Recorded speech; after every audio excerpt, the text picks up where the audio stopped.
Cada que ha tenido la oportunidad, el senador Fernández Noroña ha dejado en claro una de sus posturas ideológicas más de izquierda. Esa es que el pueblo, la sociedad, debe de comprometerse con el cambio verdadero, buscar defender cada uno de los derechos que se han logrado y no permitir que las grandes élites, que los grandes poderes fácticos atenten contra los derechos individuales y colectivos. Esto lo ha dejado claro nuevamente en una asamblea acalorada que se dio el día de ayer, cuando se reunió con simpatizantes de Morena. Cuando se le cuestionó sobre el por qué no se habían legislado en favor de las 40 horas, el presidente del Senado comentó que el movimiento está comprometido con el pueblo y que en un momento dado pondrán a discusión y debate en la Cámara de Senadores y Diputados el tema de las 40 horas. La cuestión es que debe de verse el compromiso y la lucha cotidiana de la sociedad. Da a entender que la lucha no solo es de los representantes políticos, como los senadores o los diputados o incluso el presidente, que la verdadera lucha política se da en el pueblo, que es el protagonista principal de los cambios políticos, y que mientras no se haga responsable de esta actuación política, las cosas seguirían igual, porque los derechos no se regalan, se consiguen. Se niega la derecha a democratizar al poder judicial. Dicen que es una dictadura. Ahora resulta que el pueblo decida es una dictadura. Y cuando ellos decidían lo que les daba la gana, a ver cómo se eligieron a esos 8 ministros de la Corte que acaban de votar, que van a revisar la constitucionalidad de la Constitución. Alguien que me explique qué es eso. La constitucionalidad de la Constitución, que a la Suprema Corte de Justicia de la Nación lo único que le falta decir es: la Constitución soy yo. ¿Por qué creen que su palabra es ley? ¿Creen que pueden decidir por encima de la Constitución? ¿Creen que son el supremo poder conservador por encima del legislativo, por encima del ejecutivo? Y agárrense, por encima del soberano, del pueblo de México. Y yo le vuelvo a recordar a la derecha y al mundo entero que en México manda el pueblo de México y nadie más. Nadie más. Que se enteren, que lo entiendan, que lo asuman. No es retórica, eso es lo que les preocupa. Que el más humilde ciudadano del Marqués, la más pobre mujer del Marqués, tienen un voto igual que cualquiera. Y con ese voto deciden los destinos de la paz. Su voz hoy vale, su voz hoy cuenta, su voz hoy es escuchada, y eso va a ir avanzando cada vez más. Pero yo les pregunto, fíjense, esos 8 ministros, ¿quién los eligió? ¿Los eligieron ustedes? No, los eligió un Senado de mayoría del PRI y el PAN, mayoría artificial, es así, a propuesta de un presidente de la República que regularmente era culebra.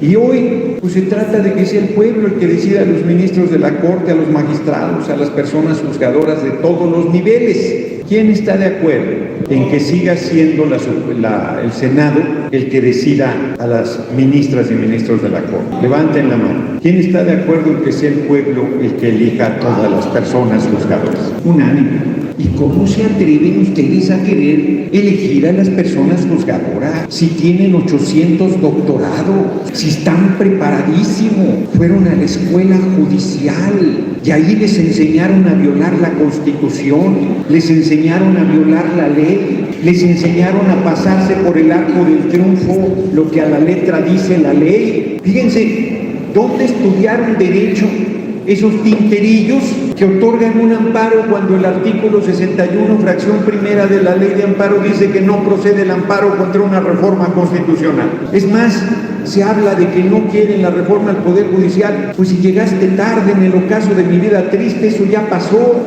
Hoy lo que hay es una Constitución reformada. Hoy es ley que las personas juzgadoras se van a elegir el primer domingo de junio de 2025 por el voto universal, secreto y directo. No les estamos preguntando si quieren, No les estamos preguntando si les gusta, no les estamos preguntando si lo entienden o no lo entienden. Eso dice la Constitución y eso se va a hacer, así va a ser, se va a respetar.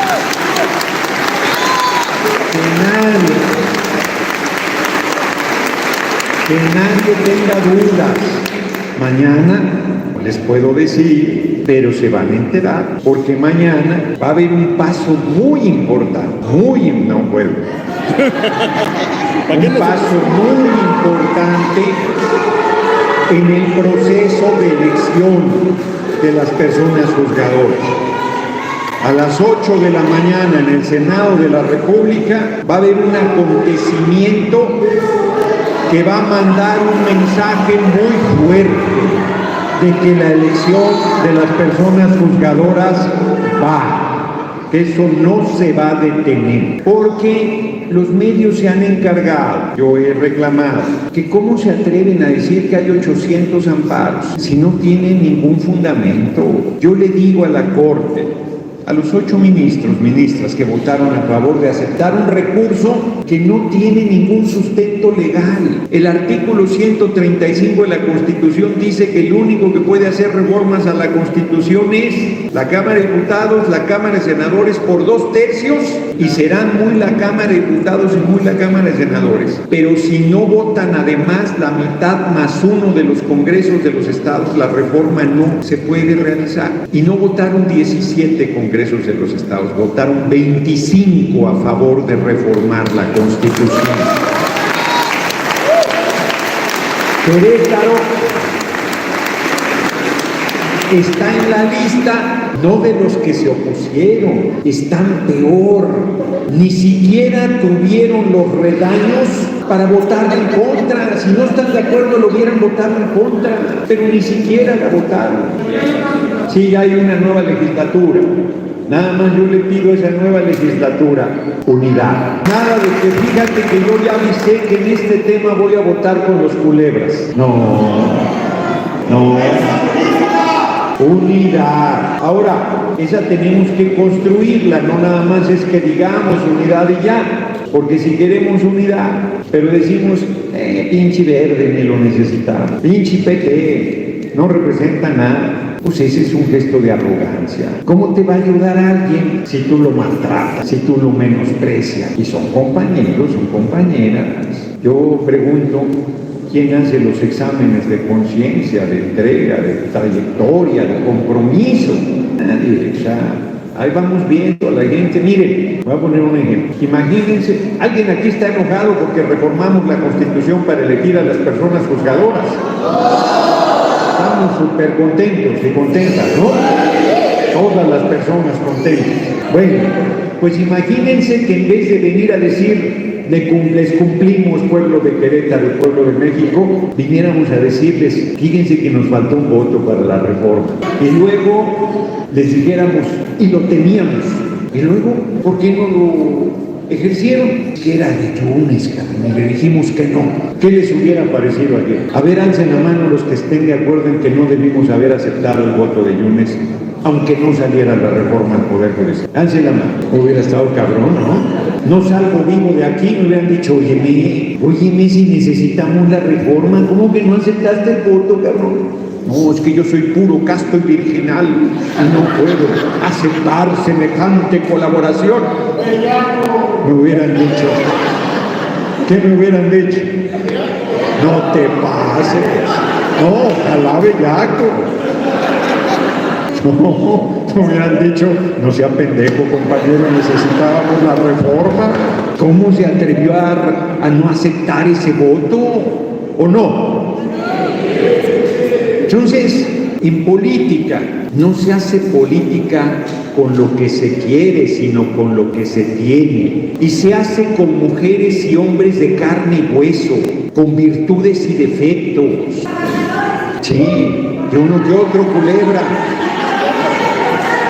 Porque además, miren, yo le digo mucho a la gente, a ver, díganme que en su familia no tienen alguna culebra.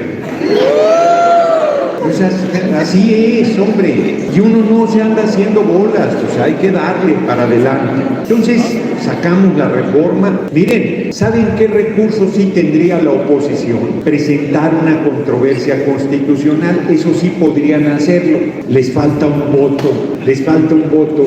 ¿Saben de quién es ese voto? El de Yunes. Entonces imagínense que nosotros nos hubiéramos puesto tontos. ¿Sí se dan cuenta? La independencia del país se hizo en un acuerdo entre el más puro de los revolucionarios de la independencia, Vicente Guerrero, y un canalla como Agustín de Iturbide. Así fue. El abrazo de Acatempan es el abrazo entre Iturbide y Guerrero. Imagínense que Guerrero hubiera dicho, no voy yo con ese culebra ni a la esquina. Pues hubiéramos batallado más años para la lucha de la independencia. Porque en ese momento la insurgencia estaba en una situación de extrema debilidad. No es cuento que Guerrero andaba en una cueva comiendo raíces. No es cuento, es verdad. Se presenta la oportunidad y Guerrero dijo, fue tan generoso que no solo aceptó el acuerdo, sino además hizo un lado. Iturbide se hizo emperador. Y para lo que le sirvió al cabrón, porque a los 13 meses ya lo habían obligado a abdicar. Y luego le pasó lo que a su otro compañero de cargo, el otro empeorador, Maximiliano, acabó fusilado. Qué fuerte. Pero aquellos saben que la democratización del poder judicial es su último reducto. Ahorita al presidente Petro lo andan queriendo tirar en Colombia. A la presidenta Dilma Rousseff la tiraron con el Congreso y a Pedro Castillo con el Congreso, más que acá el Congreso ese es del pueblo. Aquí el Congreso mexicano, todos firmes con nuestra compañera presidenta Claudia Sheinbaum Pardo. Ahí no hay ningún riesgo. Pero el Poder Judicial, bueno, lo ven lo que está haciendo, tomando decisiones contrarias a la ley, sin importarles. Y hay quien nos dice, háganle juicio político. No. Eso quiere, nos están provocando. A mí me dicen no caigas en las provocaciones y la gente a las primeras se enchila, ya hay que correrlos, hay que hacerles juicio político.